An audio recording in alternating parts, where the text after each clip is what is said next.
Pozdravljeni, z vami sem Minka Marija in danes bomo govorili o energiji denarja. Veste, zakaj sem se odločila, da posnamem tale video? Pač z otroci smo nekaj govorili, ker v bistvu jaz imam zelo odprt odnos z mojimi hčerkami, v glavnem pač govorimo, precej govorimo, se pogovarjamo. In reče ena od hčer, kako imam zanimiv odnos pač do denarja, ker večina ljudi pač dela paniko iz tega denarja, ne? Sem rekla, pač denar je samo energija, kakorkoli obračaš, in razlagam naprej, seveda mojim otrokom, da jaz razumem energijo denarja na ta način kot vodo. In zdaj, če gledamo, če jaz želim zadržati vodo, moram nastaviti roke, da lahko recimo pijem ali pa jo lahko potem drugam usmerim. A ne pač, bolj kot stiskaš dlani, manj vode ostane notri med dlanmi, a ne? Se pravi, kdor stiska energijo denarja, mu zbeži. Kdor pa samo odpre, da ima pa zmerom dovolj. Res verjamem v to in tudi ne nazadnje na ta način živim, pač enostavno energija denarja je tako kot voda. Ne moreš je, pač lahko presahne, da se razumemo. Zdaj pa kdaj presahne? Dejstvo je, da te energije se tako ali tako odzivajo na pesem naše duše. Recimo, nekateri hodite v službo ali pa hodijo v službo in ves čas ponavljajo, denarja ni, denarja ni, zmerom je premalo denarja. Normalno. Namesto da bi rekli, se zaslužim, vsak mesec zaslužim, a ne, recimo, če hodim v službo. Denar je tako kot zrak, tako kot voda je. In vemo, da recimo nismo obremenjeni, da bo zraka zmanjkalo. Vemo, da nismo obremenjeni, da bo vode zmanjkalo. Pač voda je, kroži. In ravno tako je z denarjem. Pri denarju je pomembno, da kroži. Bolj kot stiskaš to energijo, več kot imaš pospravljen nekam za slabe čase. Zdaj poglejte, vi kličete, če imate pospravljen denar za slabe čase, vi si boste v svoje življenje priklicali slabe čase. Zdaj, v bistvu, če šparate, šparate, ne se razumete. Če shranjujete denar, ga shranjujte zato, da si boste lahko nekaj s tem privoščili. Za dobre čase. In tudi pri denarju je zelo pomembno, da razumemo, da mora denar pač iti tako kot daš, dam. Daš, dam. Zdaj vam pa povem eno mojo zgodbo.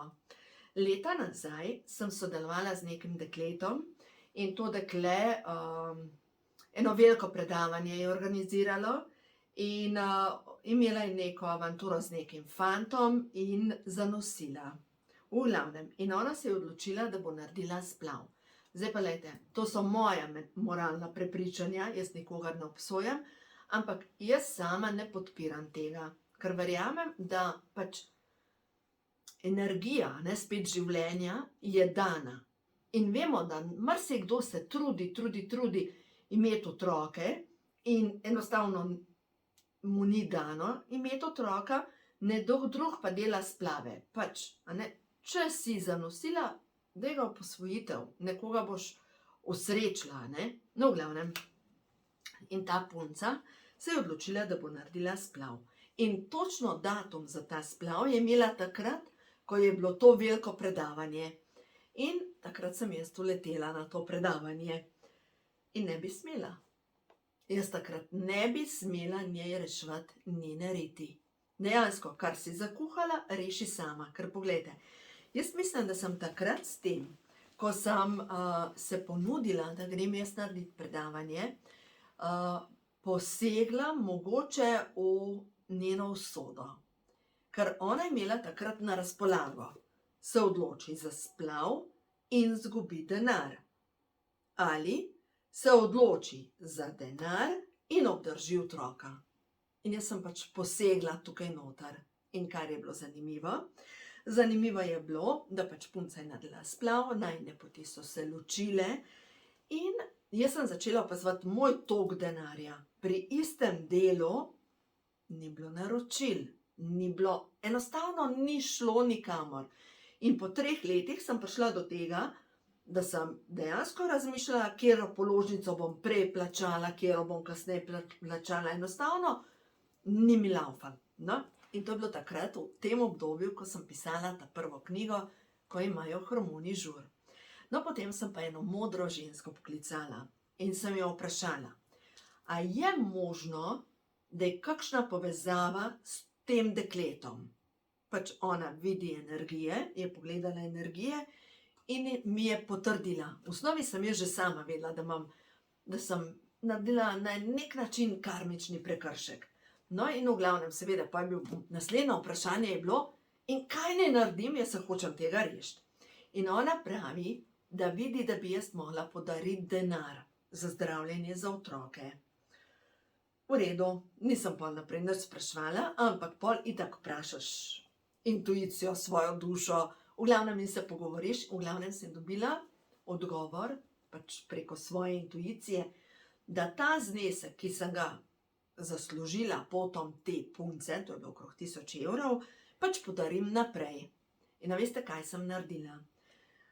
Ko sem začela zbirati prednaročila za ta prvo knjigo, prvi denar, ki sem ga zaslužila s knjigo, sem nesla za zdravljenje na Onkološki inštitut za otroke. Zgodba je kar zanimiva, to sem opisala v tej knjigi, ko ima življenje žur. In sicer bilo je žalostno. Ja, res je bilo žalostno. Prišla sem notri in sem se zamislila, da bom dala nekemu otroku, ki ima 5 let. Recimo ta otrok, če bi se rodil, bi imel 5 let. In seveda prišla sem z denarjem na vrata in so me tako čudno gledali, pač nihče ne hodi z denarjem, kar tako tala, ne. No in v glavnem, in sem rekla, da bi rada eni družini podarila nekaj denarja in tam okrog 5-letni otrok. In te sestre pravijo, da ni nikogar, da so vsi otroci, starši so situirani, da nihče ne potrebuje denarja. In na kar jaz rečem, a pa imate mogoče nekoga, ki mu mogoče lahko podarim, pa mu pomagam. In so rekli, da je ena družina.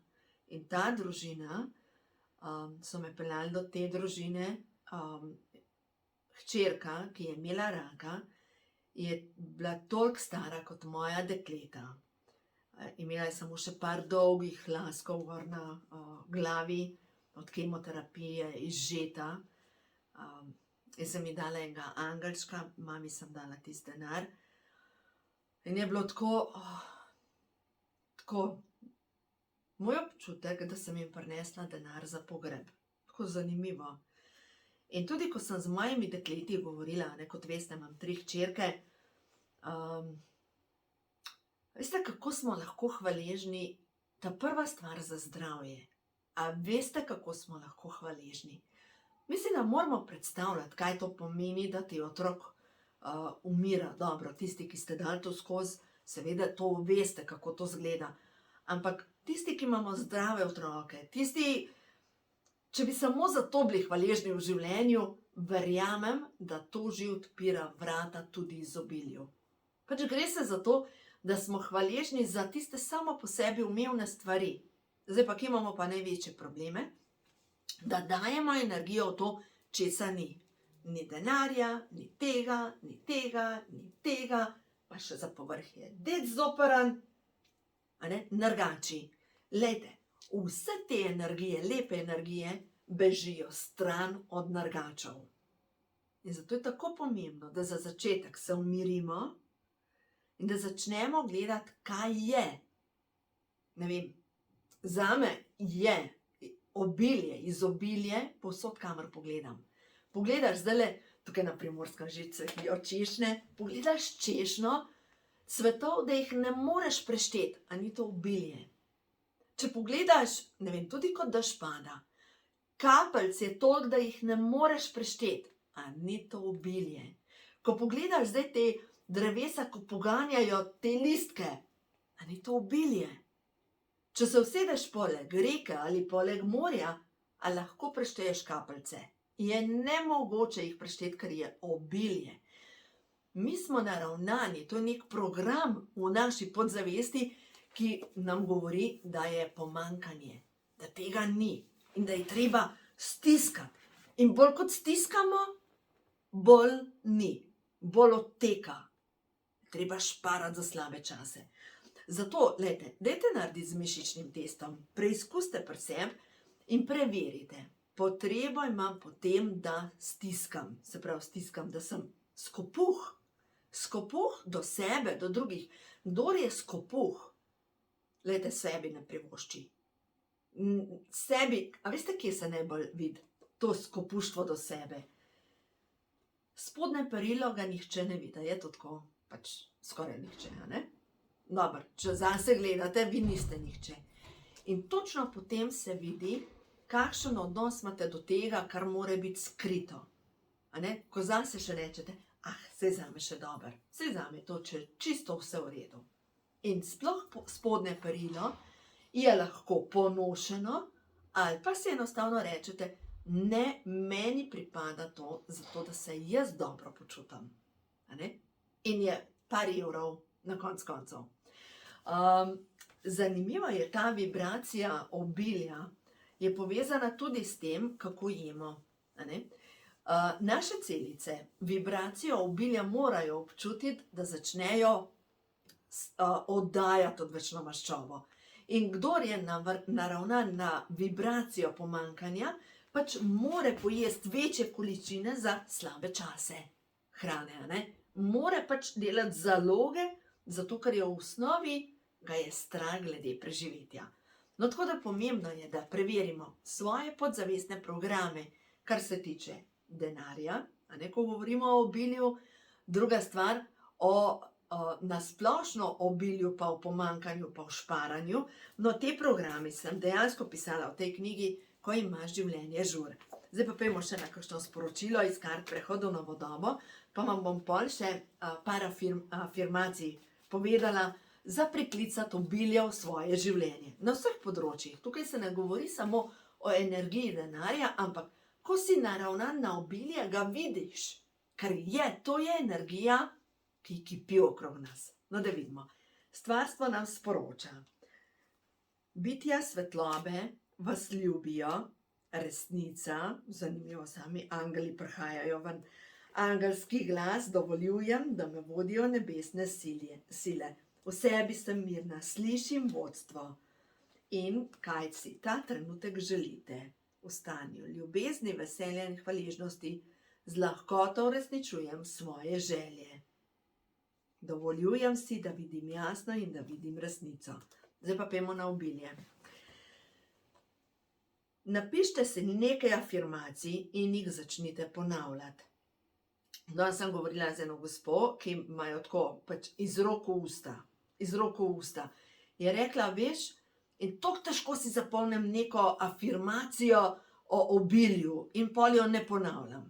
Zdaj pa poglejte, ne gre se za to, da jaz ponavljam neko afirmacijo, ne vem, zmeraj imam dovolj denarja. In mi reče, moj glas zadaj reče, pa nehaj nakladati. Ampak iz knjige Skrivnosti milijonarjevega uma, tam govori o tem avtor, da afirmacijo spremenimo v deklaracijo. Daš roko na srce in rečeš, občudujem vse bogate ljudi in tudi sama postajam bogata. In to zdaj boljše. Se pravi, če si vi govoriš, jaz imam dovolj denarja in živiš v pomanjkanju, je to tako, kot tisti, ki ima 200 kil in se pogleda pred ogledalo, pa reče, suha sem ali pa suh sem. Pa reče glas, pa dejno, halo, poglej se. Ni res, pač 100 kil imaš preveč. In ravno tako, če veste, da vam vedno manjka denarja, če si začnete ponavljati, jaz živim v obilju, vam bo glas rekel, halo, te poglej, koliko položnic nimaš, komu lažeš?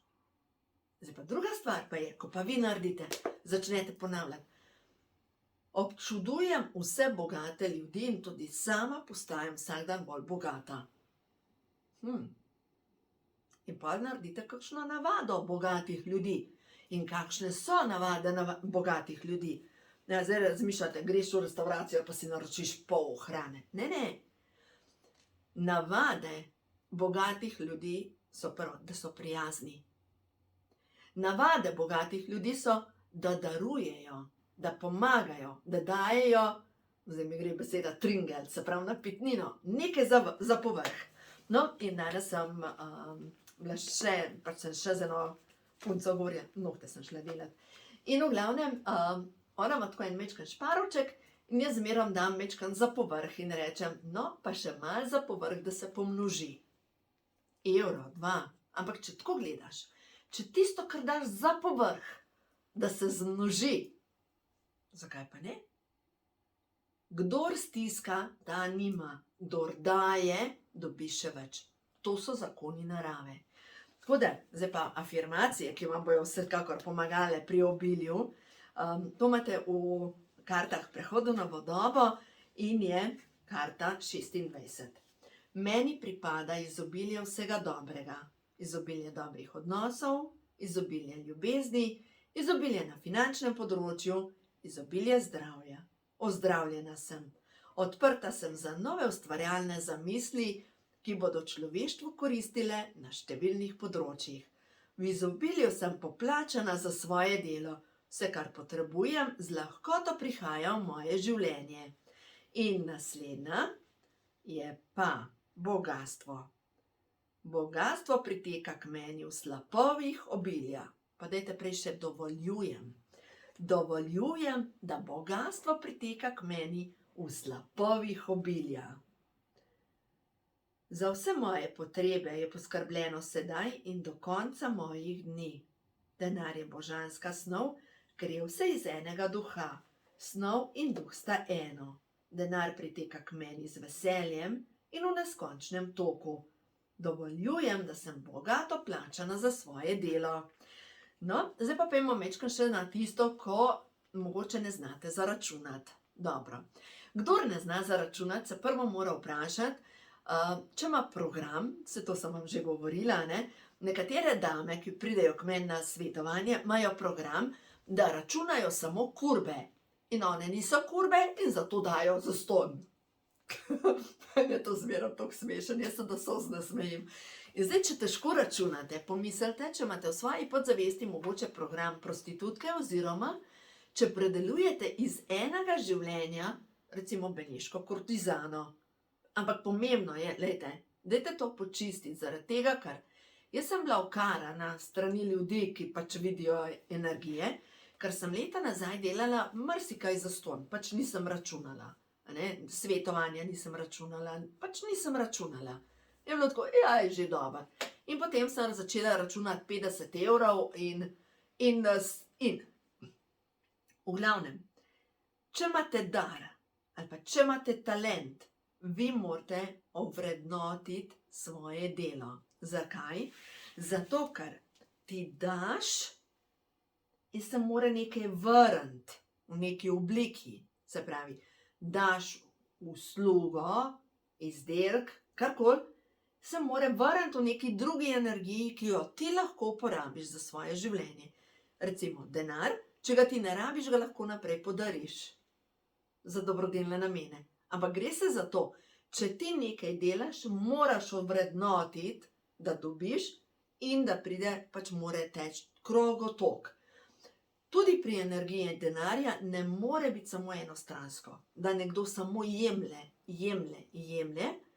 In recimo tudi, če vi samo jemljete, ni v redu. Potrebno je, da se te energije uskladijo, da pač tečejo. Teče neskončni krog, daš, tako kot dan, noč, kot plima, oseka. Pač to je nihanje neskončnosti, ki enostavno poganja naše vesolje, dejansko vse. Pač vse je v nekem nihanju, da stvari tečejo. Perpetuum mobile mi pride čez pamet, se pravi, motor, ki sam deluje. In kakor mi začnemo stiskati, mi ustavimo ta naraven krogotok. Ravno tako, saj zemlje mi lahko ves čas pobiramo, ampak v najslabšem primeru bomo nekoč vrnili zemlji to, kar smo pobirali, in to je naše telo. Vemo, da vsak vrt vam bo obrodil, če daš nekaj v zemljo, če skrbiš, dodajaš, boš dobil to energijo zemlje in jo zaužiješ in postane del tebe. Pač tako grejo zadeve. In Tisti, ki se ukvarjate s pomanjkanjem denarja in ki zdaj poslušate vse žive novice o tem, mislim, vse žive novice, vse novice o tem, kako svet drvi v pogubo in tako naprej. Dajte počistiti strah pred vojno, dajte počistiti strah pred pomanjkanjem, dajte počistiti strah pred lakoto, recimo. To so pomembne zadeve, ker ko boste vi to počistili, boste videli, v vašem življenju bo začelo se dogajati nekaj, kar si sploh niste mogli predstavljati. Tako močno delujejo ti podzavestni programi, ker v bistvu kalijo našo srečo, zdravje, obilje na vseh področjih. Zato je pomembno, da počistimo svojo podzavest. No, tako da zdaj, seveda, kako počistite, zdravilna molitev dekodiranja vam bo vsekakor pomagala. Jaz res verjamem v to, ker je to res tako močno orodje za čiščenje podzavesti in boste videli, ko boste te stvari spremenili, vaše življenje se bo dejansko spremenilo v povsem drugačno življenje. Nenazadnje, meni se to dogaja. Tako da uživajte, vse dobro vam želim in dovolite, da se v vašem življenju zgodi obilje vsega dobrega.